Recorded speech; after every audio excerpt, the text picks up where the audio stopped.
Hi dear students, welcome to G centric. Last time हमने transfer function के बारे में थोड़ा सा डिस्कशन किया है, लेकिन एक बात ध्यान रखिएगा, ट्रांसफर फंक्शन को फिर से पढ़ेंगे, प्रॉपर वाला पढ़ेंगे कब? लाप्लास ट्रांसफॉर्म खत्म करने के बाद। मैं लाप्लास ट्रांसफॉर्म खत्म करने वाला हूं, लेकिन इसके लिए एक शर्त है। यदि आप में से बहुत सारे बच्चों को ऑलरेडी लाप्लास ट्रांसफॉर्म पता है तो यहाँ टाइम खोटी करने की जरूरत नहीं है, बिकॉज कंट्रोल सिस्टम में लाप्लास ट्रांसफॉर्म लिमिटेड है। लिमिटेड इन द सेंस कि उसका एप्लीकेशन ही, भैया कहीं पे डिफरेंशियल इक्वेशन दी है वो सोल्व करनी पड़ेगी तो लाप्लास ट्रांसफॉर्म की आपको आवश्यकता लगेगी, लाप्लास के फॉर्मूलों की आवश्यकता लगेगी, इनवर्स लाप्लास ट्रांसफॉर्म के बारे में जानकारी होना जरूरी है। इसीलिए छोटा सा एक ब्रीफ डिस्कशन करेंगे हम लाप्लास पे, लेकिन इतना भी ब्रीफ नहीं कि सिर्फ फॉर्मूला बता के मैं आपको उड़ा दूं, है ना। जिनको लाप्लास नहीं पता है उनको बहुत हद तक लाप्लास समझ में आ जाएगा, जिनको पता है वो छोड़ सकते हैं राजा। तो आज का टॉपिक रहने वाला है लाप्लास ट्रांसफॉर्म। देखो, वंस लाप्लास ट्रांसफॉर्म खत्म किया, ट्रांसफर फंक्शन में एकदम से बेहतरीन तरीके से एंटर कर सकते हैं, बिकॉज ये बेसिक्स ऑफ कंट्रोल सिस्टम हम पढ़ रहे हैं। इसमें बेसिक सारे हथियार जो लगेंगे पूरे कंट्रोल सिस्टम से फाइट करने के लिए, वो हम तैयार कर रहे हैं, वो हमारी झोली में हम डाल रहे हैं। चलिए, तो फिर लाप्लास ट्रांसफॉर्म आपकी हेडिंग रहेगी। देखिए, यदि हमारे पास एक जनरलाइज सिस्टम है, फिजिकल सिस्टम की हम बात कर लेते हैं। अब आपको यदि मैं एग्जांपल वो दे दूंगा, बॉयलर वाला टेम्परेचर मेजरिंग सिस्टम है, बहुत ही कॉम्प्लिकेटेड फिजिकल सिस्टम है, तो उसमें मैं नहीं रह जाऊंगा। एक सिंपल सी कहानी लेके आ जाते हैं। एक इलेक्ट्रिकल नेटवर्क है, आप और हम सब इलेक्ट्रिकल नेटवर्क से घिरे हुए हैं, चाहे वो आपके पंखे में हो, चाहे आपकी घर में कनेक्शन हो, कुछ भी आप चला रहे हो, everywhere electrical connection is there. Now network theory में आप पढ़ के आए कि इलेक्ट्रिकल कनेक्शन में सर रेजिस्टेंस होगा, पक्की बात है। जहाँ कैपेसिटर को लगना है वहाँ कैपेसिटर लगा हो। कंडेंसर जो आपने देखा ना पंखों में लगा होता है, क्यों लगा होता है पता है ना? चलो खैर, वो अपना टॉपिक भी नहीं है। सर इंडक्टर भी लगा होता है ना। तो इलेक्ट्रिकल नेटवर्क की बात जब भी आएगी तो तीन कंपोनेंट वहां जरूर मौजूद कहीं ना कहीं किसी न किसी स्टाइल में रहेंगे, resistance, inductor and capacitor. Okay sir, तो एक फिजिकल सिस्टम यदि मैं ले लूं, ध्यान से समझिएगा, यदि एक फिजिकल सिस्टम ले लिया, एक नेटवर्क ले लिया मैंने, एक्चुअली मैं लाप्लास ट्रांसफॉर्म के अंदर आपको ये बताना चाह रहा हूं कि लाप्लास ट्रांसफॉर्म क्यों भाई, क्या करेगा ये, इसके लिए रूपरेखा बनाने के लिए मैं एक फिजिकल सिस्टम ले रहा हूं। Let's take a physical system, एक इलेक्ट्रिकल नेटवर्क ले लेते हैं। ध्यान से देखिए जरा, ये एक इलेक्ट्रिकल नेटवर्क है। ओके, इस इलेक्ट्रिकल नेटवर्क में जो सोर्स वोल्टेज है वो आपने ले लिया, और एवरीथिंग जो आप देखते हैं वो टाइम डोमेन में देखते हैं। यस और नो? भैया टाइम के रिस्पेक्ट में सारी चीजें जैसे चल रही है, तो नेटवर्क में भी जब हम एनालिसिस करते हैं तो टाइम के डोमेन में सारी क्वांटिटीज लिखी रहती है हमारे पास। This is nothing but resistance R, inductance L and capacitance C. Capacitor का कैपेसिटेंस, इंडक्टर का इंडक्टेंस, रेजिस्टर का रेजिस्टेंस। ओके सर, इसमें फ्लो होने वाला करंट क्या होगा? सर आई ऑफ टी होगा, है ना। अब जब आप इसमें केवीएल लगाते हैं, देखो इस नेटवर्क को सोल्व करने के लिए आप क्या लगाओगे? हाँ, केवीएल लगाओगे, केसीएल लगाओगे, सोल्व कर दोगे। सर क्या सोल्व करना मतलब क्या? अरे भाई साहब, इक्वेशन क्रिएट कर दोगे इस v ऑफ t की equation in terms of the circuit parameter, circuit element. मान लो इस इक्वेशन को बनाएंगे तो क्या बनेगा? r multiply with I T plus L D I by D T plus 1/c।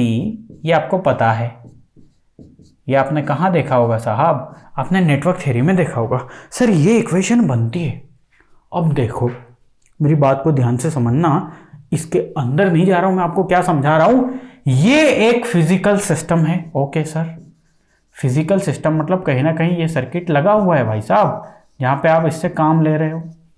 इस फिजिकल सिस्टम में आप चाहते हैं कि इस रेजिस्टेंस में करंट क्या है, तो इस इक्वेशन को सॉल्व करना पड़ेगा, करंट की वैल्यू फाइंड करनी पड़ेगी। आप सोचेंगे कि इसके अक्रॉस वोल्टेज ड्रॉप कितना है, इसके अक्रॉस वोल्टेज ड्रॉप क्या करना है, तो कुल मिला के इस इक्वेशन को सॉल्व करना पड़ेगा। यस और नो? ये इक्वेशन एक टाइप की डिफरेंशियल इक्वेशन बन रही है कि नहीं? डिफरेंशियल इक्वेशन को सॉल्व करना, देखो कोई सा भी फिजिकल सिस्टम लोगे ना, ये एग्जांपल के लिए बता रहा हूं, अभी आने वाले समय में हम फिजिकल सिस्टम की बात करेंगे और मैं आपको बोलूंगा ना, वहां पे किसी भी कोई सा भी फिजिकल सिस्टम को मैथमेटिकल एनालिसिस करना हो तो बाय डिफॉल्ट डिफरेंशियल इक्वेशन उठ के आ जाती है। तो आप वहां सोचते कि कैसे आ जाती है, मैंने समझाया कि आ जाती है। सो डिफरेंशियल इक्वेशन आ जाती है किसी भी फिजिकल सिस्टम को मैथमेटिकल मॉडल में यदि तैयार करते हैं तो। ओके, दूसरा पॉइंट ये कि ये डिफरेंशियल इक्वेशन हमेशा टाइम डोमेन में रहेगी। This is nothing but the time domain. बात को समझिएगा, time domain equation, differential equation हमेशा टाइम डोमेन में।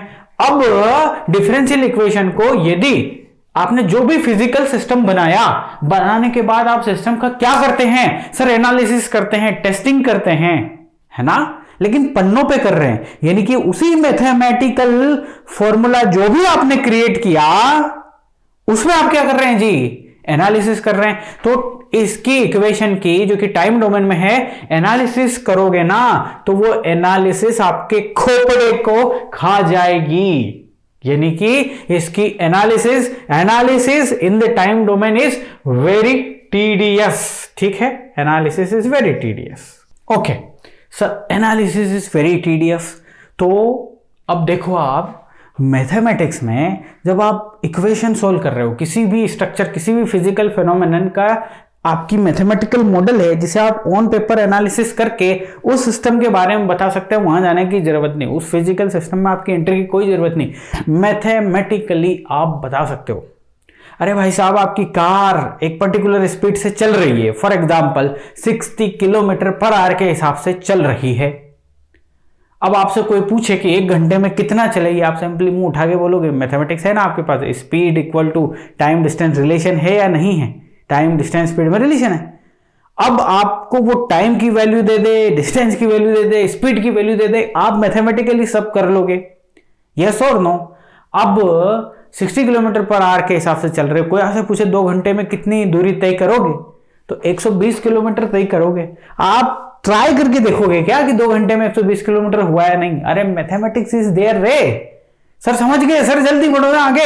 अरे आ जाना, बढ़ रहा हूं। मैंने क्या बोला, सिस्टम जो बनाएंगे उसको टाइम डोमेन में करना क्या होगा जी, टीडीएस होगा। समझिए बात को ध्यान से, इसको टीडीएस होगा एनालिसिस करना।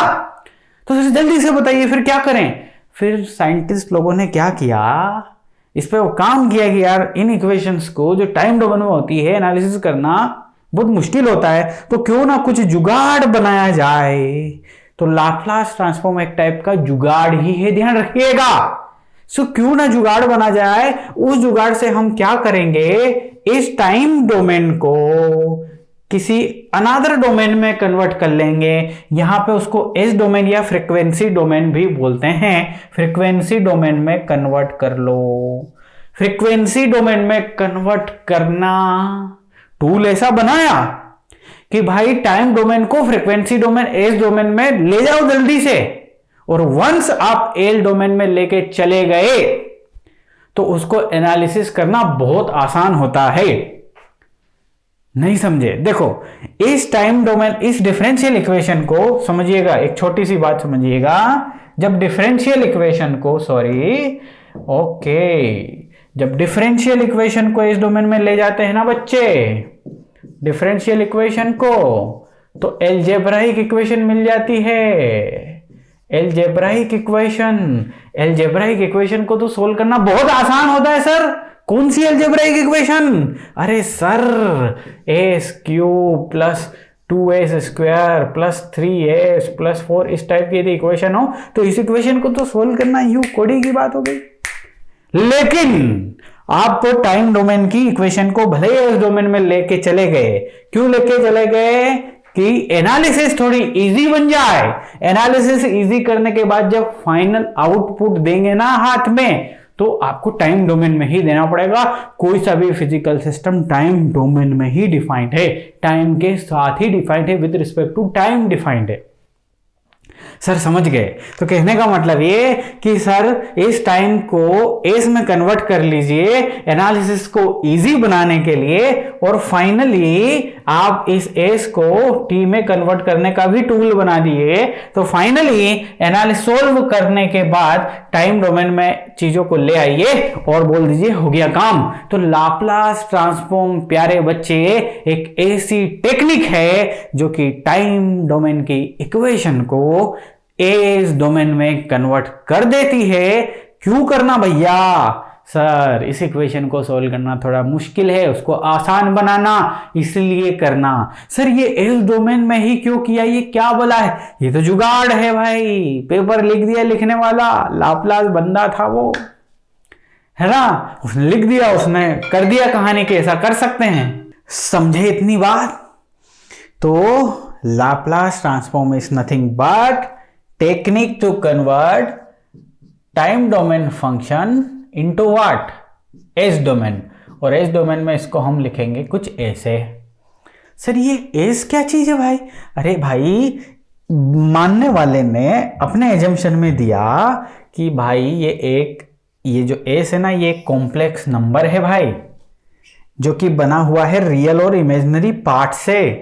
एस को बोला कि this S is nothing but sigma plus J omega, है ना। उसने एक एलिमेंट ले लिया एस, एक नोटेशन ले लिया एस, और उसने डिफाइन किया कि this S is nothing but combination of real numbers, this is nothing but the real numbers, और इस एक्सिस पे है इमेजिनरी नंबर्स,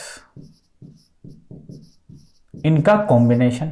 सर अभी इसके अंदर जाने की आवश्यकता है क्या? नहीं, यहां पे हम गेट के लिए पढ़ रहे हैं, मैथमेटिक्स में पीएचडी नहीं कर रहे हैं जी। यदि मैं यहां से गलती से इसके अंदर जाता भी हूं तो आपके साथ अन्याय है जी, क्योंकि मैं आपको गेट का पढ़ा रहा हूं, पीएचडी का नहीं। अरे वाह सर, ऐसा है क्या? जी हाँ ऐसा है।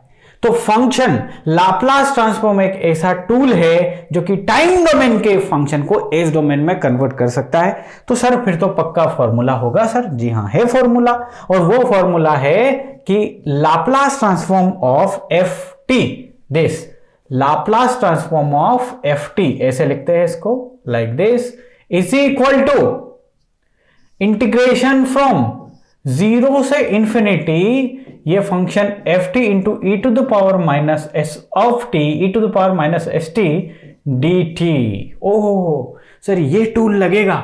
जी हाँ। क्या है इसमें? ये है आपका फंक्शन जिसे आप एस डोमेन में कन्वर्ट करना चाह रहे हो जी, उसको एक्सपोनेंशियल टर्म से मल्टीप्लाई कर दिए जी। एक्सपोनेंशियल टर्म के ऊपर है हमारा एस टर्म जो कि एक कॉम्प्लेक्स नंबर है। ओके सर, ये integration, so this is nothing but F of S, इसको ऐसा लिख सकते हो। अच्छा जी सर, यानी कि आप ये बोल रहे हो कि ये फॉर्मूला याद करके चलना पड़ेगा? जी हाँ, हम यही बोल रहे हैं कि this is nothing but the Laplace का फॉर्मूला जो आपको याद करना है। तो सर इसको समझाने डायरेक्ट समझा सकते थे, आपने ये सारी कहानी क्यों गढ़ी? इसलिए गढ़ी ताकि आपकी खोपड़ी में एक चीज क्लियर हो जाए कि ये लाप्लास करते क्यों हैं। तो सर आपने तो फील करवा दिया भाई, मैंने करवा दिया फील, लेकिन तुम्हारे लिए नहीं, मेरे लिए। मैं फील कर रहा हूं तो मुझे बड़ा आनंद आ रहा है चीजों को रिलेट करने में। सर जल्दी से आगे आइए ना, हो गया, बहुत हो गया सर। अब देखो मेरे बच्चे, सर आपके पास फंक्शन होंगे एफ टी, जो भी टाइम डोमेन में होगा उसमें ढेर सारे अलग अलग तरीके होंगे, समझ लीजिए। फंक्शन कहीं पे डिफरेंशिएशन मिलेगा, कहीं पे इंटीग्रेशन मिलेगा, कहीं पे कुछ वैल्यूज मिलेगी, है ना। तो सारी चीजों को हम क्या करें? सारी चीजों का लाप्लास करें? हाँ सर करें। अच्छा, लाप्लास इस फॉर्मूले के आगे बढ़ेंगे अपन, उससे पहले कुछ स्टैंडर्ड सिग्नल्स बता दूं मैं आपको, स्टैंडर्ड इनपुट्स बता दूं? जी सर बताइए और आगे बढ़िए। देखो प्यारे बच्चे, एक बात तो तय हो गई कि आप जब कंट्रोल की बात करोगे ना सर, तो आपको इनपुट्स देने पड़ेंगे, है ना। आपको सिस्टम से आउटपुट्स लेने पड़ेंगे, है ना। तो कुछ मेरे पास स्टैंडर्ड इनपुट्स है भाई साहब, जिन्हें स्टैंडर्ड इनपुट्स जिन्हें देखना बहुत जरूरी है। क्योंकि देखो भाई, कंट्रोल सिस्टम पढ़ रहे हो तो आपको तो इसका भी एस लेना है, एस डोमेन यानी कि लाप्लास लेना है, इसका भी लाप्लास लेना है, इस सिस्टम को भी लाप्लास यानी कि एस डोमेन में देखना है। तो हर चीज की बात करूं सर, तो मैं यहां पे मेरे पास कुछ स्टैंडर्ड सिग्नल्स थे, उन सिग्नल्स को, उन इनपुट्स को मैं किसी भी सिस्टम को डिजाइन करते समय मैं यूज करने वाला हूं। तो सर कुछ स्टैंडर्ड सिग्नल्स हैं जिनके बारे में डिस्कशन कर लेते हैं जी, कर लेते हैं। आइए जरा, मेरे पास स्टैंडर्ड जो इनपुट्स है उसमें सबसे पहला है यूनिट स्टेप। एक काम करता हूं, अगले पेज, अच्छा चलो यहां नाम लिख देता हूं मैं, wait a minute. Unit step से भी पहले हम इंपल्स फंक्शन से शुरुआत करेंगे, है ना। इंपल्स फंक्शन ये पहला सिग्नल है। देखेंगे सर ये क्या बोला है, अभी सिर्फ नाम लिख लीजिए। दूसरा है स्टेप फंक्शन, फिजिकली देखेंगे कि ये क्या बनाए हैं, स्टेप फंक्शन। तीसरा है रैंप फंक्शन जो इंपॉर्टेंट है हमारे पास, ठीक है। फोर्थ है हमारे पास पैराबोला फंक्शन, पैराबोलिक फंक्शन। और एक और महत्वपूर्ण है, वो है हमारे पास साइनोसॉइडल फंक्शन। ओके सर, ये महत्वपूर्ण बातें हैं, तो चलिए वन बाय वन जल्दी से समझाइए ना सर, फिर लाप्लास ट्रांसफॉर्म में इस फॉर्मूले में रख के हम लाप्लास की स्टडी करेंगे सर। चलिए, सबसे पहला है इंपल्स फंक्शन। क्या होता है इंपल्स फंक्शन? इंपल्स फंक्शन मतलब सडन इनपुट। किसी भी सिस्टम में जो अपनी तरीके से काम कर रहा है उसमें सडन, अचानक से t इक्वल टू 0 पे इनफाइनाइट मैग्नीट्यूड मिल जाए तो वो क्या है? वो एक इंपल्स इनपुट है।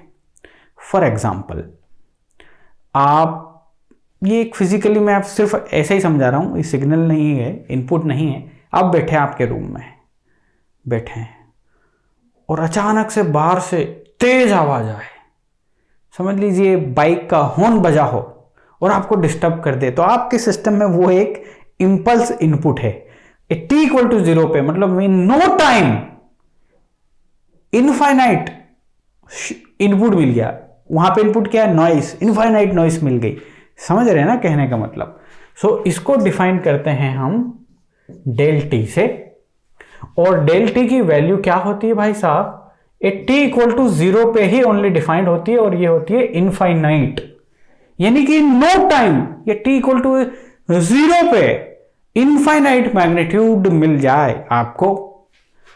ओके, एल्स इसकी वैल्यू है 0 for any value of t, t is not equal to 0 किसी भी वैल्यू पे एक्सेप्ट t इक्वल टू 0 को छोड़ के सभी दूर इसकी वैल्यू क्या है?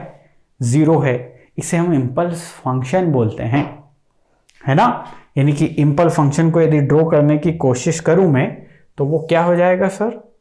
यदि ये टाइम डोमेन है तो कहानी कुछ इस हिसाब से हो जाएगी कि t इक्वल टू 0 पे ये है आपका infinite magnitude, this is nothing but the infinite magnitude, ये है time t, so t equal to 0 पे ओनली। अब ये सब सिग्नल एंड सिस्टम में आप पढ़े हैं, वही की ये कहानी है। सिग्नल एंड सिस्टम्स नाम ही है, तो सिग्नल्स भी पढ़ोगे, सिस्टम्स भी पढ़ोगे, तो ये सब एक टाइप के सिग्नल्स है। तो वहां पे आपने ये देखा होगा कि इसका मैग्नीट्यूड तो 1 होता है, लेकिन इसकी एनालिसिस के लिए आप मैग्नीट्यूड की बजाय इसका एरिया की बात करते हैं। सो एरिया के टर्म में इसको हम लिखते हैं this is nothing but 1 at t equal to 0 and 0 when t is not equal to 0। ये इन टर्म्स ऑफ एरिया है, ध्यान रखें भैया। सर दो चीज आपने यहां पे बता दी, this is nothing but the area and this is nothing but the magnitude. Magnitude sir ये एरिया 1 कैसे आया? सब कुछ सिग्नल सिस्टम में बेहतरीन तरीके से सर ने पढ़ाया है ना आपको, तो ध्यान रखने का। उन्होंने प्रॉपर समझाया है कि कैसा इसका एरिया फाइंड किए हैं जी। ओके सर, इतनी बात समझ में आ गई हमें। तो देखो, मैथमेटिकल एनालिसिस के लिए ये इनफाइनाइट का तो कोई मतलब नहीं है ना। तो जब भी इंपल्स फंक्शन आएगा हम एरिया से, यानी कि इसका जो 1 वैल्यू है उससे ही प्रोसीड करेंगे। Over the time area is nothing but over the time t equal to 0 से इनफाइनाइट, सिर्फ और सिर्फ इस मैग्नीट्यूड को एरिया के फॉर्म में डिफाइन कर दिया है, बस इतनी सी बात है। ठीक है सर, ये इंपल्स फंक्शन हो गया। दूसरा फंक्शन जो है that is the unit step function. अब ध्यान से देखिएगा, यूनिट स्टेप फंक्शन क्या बोला है भाई, ये एक कांस्टेंट कमांड को शो करता है फिजिकली। सर कांस्टेंट कमांड क्या होती है? देखो गर्मियों के दिनों में बाहर से आए, आप पंखा चालू किया, पंखा चालू किया, ऑन ऑफ, ऑफ था ऑन किया, एक कांस्टेंट इनपुट उसको दे दिया चलने के लिए। इनपुट मतलब करंट दे दिया आपने, एक पर्टिकुलर करंट, कांस्टेंट करंट, एक पर्टिकुलर टाइम t=0 के बाद से आपने दे दी। तो उस पंखे के लिए आपने जो स्विच चालू किया वो क्या है भाई? है जी बताइए। वो है सर हमारी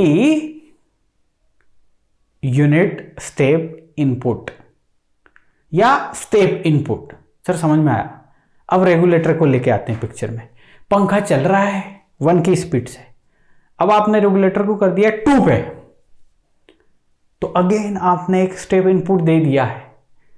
मैग्नीट्यूड 1 के टाइम पे 1 में, 2 के टाइम में अलग मैग्नीट्यूड, 3 के टाइम पे, रेगुलेटर जब 3 पे है तो अलग मैग्नीट्यूड, 4 पे है तो अलग मैग्नीट्यूड, अलग अलग मैग्नीट्यूड, लेकिन कांस्टेंट मैग्नीट्यूड। ये किस चीज के मैग्नीट्यूड है? उसके अंदर जाने वाले करंट के। सपोज 1 एम्पियर पे एक स्पीड है, 2 जैसे 2 किया 2 एम्पियर उसमें जाने लग गया तो तेज घूमने लग गया, 3 एम्पियर जाने लग गया। तो समझ गए ना बात को। एक constant command is nothing but the unit step. इसको डिनोट करते हैं u ऑफ t से, और इसकी वैल्यू होती है 1 at t equal to 0। 1 is for the unit step, या फिर जो भी मैग्नीट्यूड हो a ले लीजिए, और 0 होती है when t is lesser than 0। Sorry, ये यहाँ पे थोड़ा सा मिस्टेक हो गया है, when t is greater than 0। सो ये होता है आपका यूनिट स्टेप। यहां समझिए, ग्राफ में समझने में बड़ा आनंद लीजिए जरा। ये हम बोले, sorry,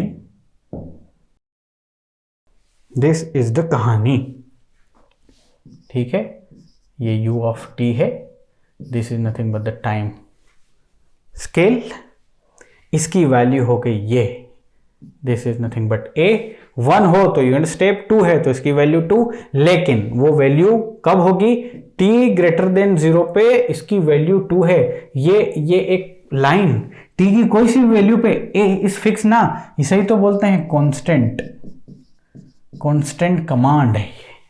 t is greater than 0, कोई सी भी वैल्यू लिख लीजिए, t equal to 2, t equal to 9, कुछ भी ले लीजिए, इसकी वैल्यू क्या होगी?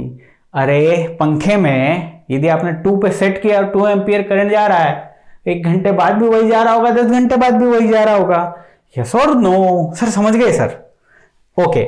लेकिन यदि आपका समय t से 0 है, अब आप बताओ, मुझे बताओ, आप पंखा जब आपने चालू किया था वहां से ले लेते हैं।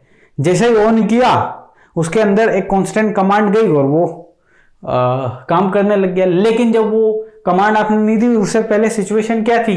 0 थी सर, एवरीथिंग वाज 0। सो ये लिख लिया मैंने यहाँ पे 0। समझ गए यूनिट स्टेप फंक्शन को? सर समझ गए? ओके सर, ये होता है सर। लेकिन the question is a t equal to 0 पे इसकी वैल्यू क्या होती है भाई? अगेन सिग्नल एंड सिस्टम में पढ़े होंगे, सर ने बताया था ना आपको कि t इक्वल टू 0 पे वैल्यू डिफाइन कर ही नहीं सकते आप। कैसे नहीं कर सकते? देखो, ये सडन चेंज हो रहा है, t इक्वल टू 0 पे 0 से a जा रहा है, तो आप बताइए कोई एक वैल्यू बता सकते हैं क्या आप? नहीं बता सकते। तो t इक्वल टू 0 पे नॉट डिफाइंड है, ये डिफाइंड नहीं है भैया। कहां पे? At t equal to 0 defined नहीं बोल दीजिए, या फिर can not be identify, we can not determine the value. लेकिन अगेन मैथमेटिक्स में लगेगा कहीं ना कहीं कि सर इसकी कुछ वैल्यू होनी चाहिए, तो एवरेज ले लेंगे। सीधी बात है कि एवरेज ले लेते हैं, और एवरेज क्या ले लेते हैं भाई? एवरेज ले लेते हैं 0 plus a by 2, so this is nothing but a by 2, ये ले लेते हैं। आपके पिताजी ने आपके हर मंथ पैसे डाले आपके अकाउंट में, नहीं कैश डाले, 4 महीने से लगातार डाल रहे हैं, वो अलग अलग अमाउंट दे रहे हैं। अब 4 महीने के बाद यदि आप आपसे पिताजी से पूछो, पापा आपने उस महीने में कितने डाले थे? उनको नहीं मालूम। सर दूसरे महीने में कितने डाले थे? नहीं मालूम। तो बोलते हैं कि तू अलग अलग महीने का क्यों पूछ रहा है, मैंने टोटल इतने दिए, मैंने टोटल 20,000 रुपए दिए, 20,000 बटे 4, 5,000 is the average of per month, बात खत्म करना, एवरेज जरूरत लगेगी। ओके सर समझ में आ गया। नेक्स्ट रहेगा रैंप फंक्शन। देखिए आ जाओ, रैंप की बात करते हैं। तो denoted by R of T, और इसकी वैल्यू जो होती है वो होती है टी ग्रेटर देन 0 के लिए, और होती है 0 टी लेसर देन 0 के लिए। ये हो गई कहानी, ठीक है, समझे बात को। अच्छा सर, तो ये तो कहानी ये है कि जैसे जैसे समय बढ़ेगा इसकी वैल्यू भी बढ़ेगी। This is nothing but the R of T. अब आप मुझे बताइए, मान लो समय की वैल्यू 1 है तो इसकी वैल्यू 1 है, समय की वैल्यू 2 है तो इसकी वैल्यू 2 है। जैसे जैसे समय बढ़ेगा उसी स्टाइल में ये बढ़ता जाएगा। तो यहाँ पे समय बढ़ा तो ये समय के साथ लाइक दिस बढ़ रहा है भाई। समय 4 है तो इसकी वैल्यू 4 है, समय 10 है तो इसकी वैल्यू 10 है। So this is nothing but the graph of T, the constant value, constant increment. So जैसे कि आपने यूनिट स्टेप में देखा था या स्टेप में देखा था कांस्टेंट फंक्शन, और ये सडन फंक्शन, सडन इंपैक्ट, और ये लीनियरली इंक्रीजिंग फंक्शन। जैसे कि अब आजकल आपके रेगुलेटर वो पुराने जिसमें 1 2 3 लिखा रहा था नहीं है, आपके घर में पंखे का रेगुलेटर अब वो घूमने वाला है। वो घूमने वाले में क्या कर रहे हो आप लीनियरली इंक्रीजिंग कमांड दे रहे हो, मतलब रैंप इनपुट दे रहे हो आप पंखे को।